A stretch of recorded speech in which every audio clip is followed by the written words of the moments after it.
So, Willis, who is from Brazil, made this statement, and I thought it was pretty damn awesome, right? He said, "Finally, after so much time, I finally have a console. Dude, I'm so happy to have managed it.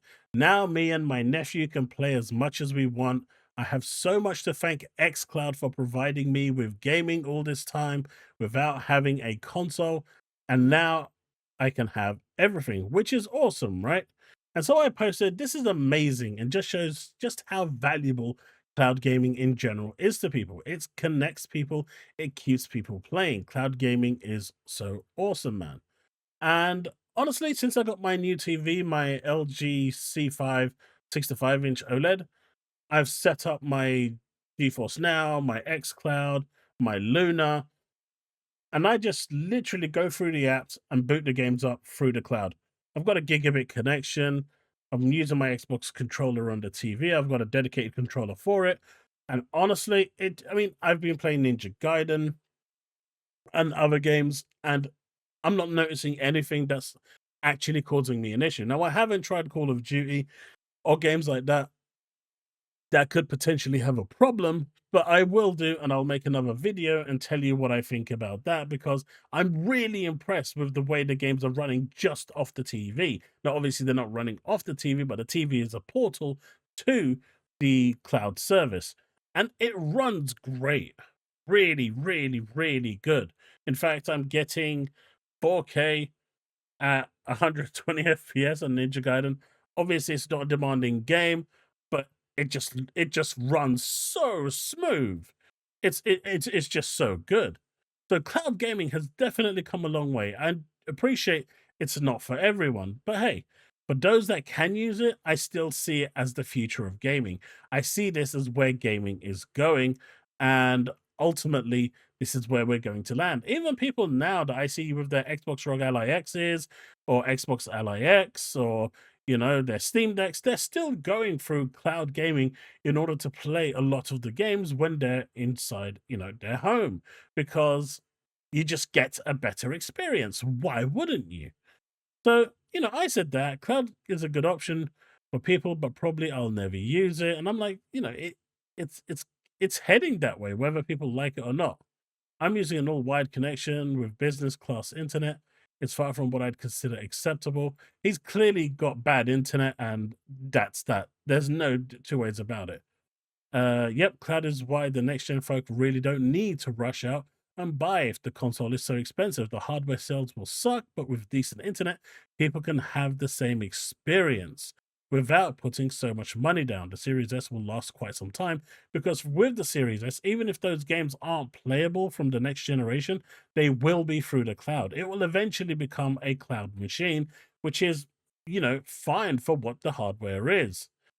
And, he's saying, "I've loved cloud gaming. This is the same. Oh, this is OP. Uh, Ever since Nvidia launched this service and when xCloud came along, my desire to own an Xbox grew even stronger as I was already a huge Xbox fan because of the Xbox 360. It took longer than I expected, but I finally managed it. And don't forget, these consoles are really expensive in Brazil.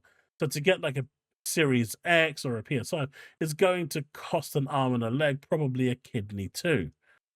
If he paid anywhere, and people aren't understanding that where this guy is from, and you can easily check their profile now for where it is. Honestly, now that we've tried it more, I'm really impressed. It's really impressive tech, and we hope it continues to grow. You know what? That is really good. The more people are trying cloud gaming, the more people are enjoying it.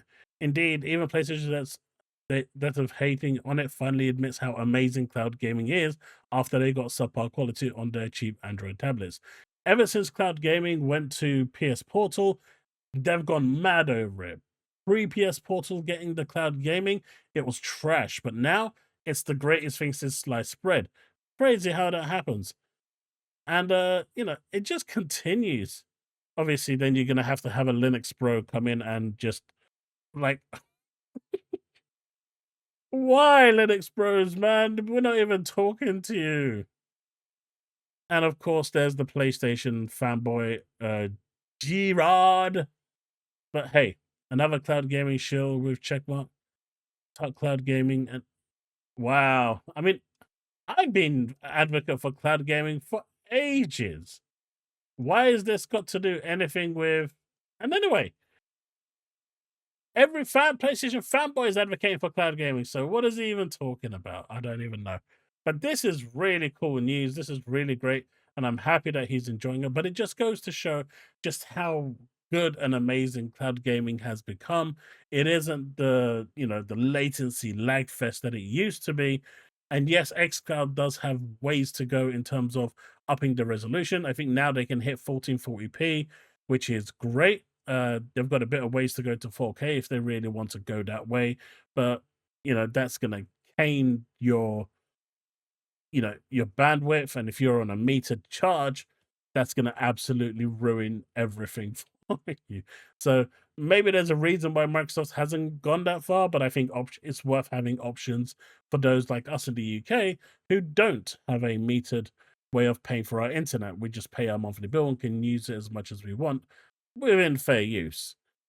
But yeah, I mean, cloud gaming has come such a long way, and with its performance just getting better and better, and the games just being more and more plentiful on there. And now you can kind of buy your games and play them as well without the need to even go through any form of service. It's becoming a better thing. And in the future, I see it as not in the near future, in the distant future, I see it as being the main way that people are going to be gaming. In fact, I know people who have not gamed in a long time, and after they bought their TV in the past 6 months, they've decided to pick up an Xbox controller and try out the cloud gaming, and they've got fast internet, even faster than me, actually, and it works great. And so now that's become their casual way of playing. When they want it, they've got their subscription running, or they can sign up for a year if you want to get it through a cheaper service, cheaper site, and actually play it, right? You're not bound to picking up one of the consoles in order to start gaming immediately. If you want to game via Xbox or PC, you can do that pretty much through GeForce Now, or you can do that through xCloud or GeForce Now right now. And it's great. It's great to have that option. And casuals don't want to spend, 800, and it's just a really easy way for those families that can't really jump into the console industry, that can't really jump into buying a console. It provides them with a much more easier access and lower income and lower price point entry in order to get into gaming and just play. And that's what it's all about. So you let me know what you think in the comment section below. I think this is awesome. I'm really happy for this dude. The comment section was always going to be horrible. It is what it is. But, I think this is great. And only good things can come from this. Hope you enjoyed the video. If you have, do leave a like, subscribe, hit the bell to stay up to date with all content I release, and I will see you in the next one. Remain legend.